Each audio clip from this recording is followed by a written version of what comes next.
Sebenarnya tantrum itu adalah tanda yang cukup bagus untuk kita pun sebagai orang tua. Sebenarnya perilaku tantrum itu wajar banget terjadi di usia batita. Justru sebenarnya itu adalah tanda yang cukup baik di usia batita karena sebenarnya ketika tantrum mereka sedang merasa.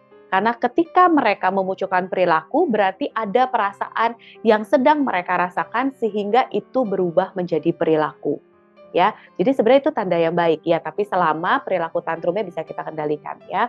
Kalau misalnya perilaku tantrum itu sudah terjadi lebih sering ataupun lebih lama, definisi lebih lama tuh misalnya ya, kalau misalnya menangis yang biasanya mungkin 2 sampai 5 menit gitu ya, tapi ini bisa menangis 10 sampai 20 menit tidak berhenti dan itu terjadi let's say 3 kali sehari dan terjadi seminggu penuh gitu ya, itu pasti ada sesuatu yang terjadi di fisik ataupun psikis anaknya gitu. Nah, kalau misalnya sudah sampai ke sana, Mami and Daddy boleh ke profesional, ke dokter ataupun ke psikolog juga boleh untuk hanya menceritakan tentang perilaku-perilakunya sehingga bisa diobservasi dengan lebih dalam ya. Karena ketika si perilaku tantrum itu sudah terjadi lebih lama dan lebih sering, pasti anaknya juga capek ya, orang tuanya juga pasti udah capek gitu ya. Nah, untuk tidak lebih lama lagi bisa dibawa ke profesional ya. Namun selama itu tidak terjadi terlalu sering, hanya misalnya ya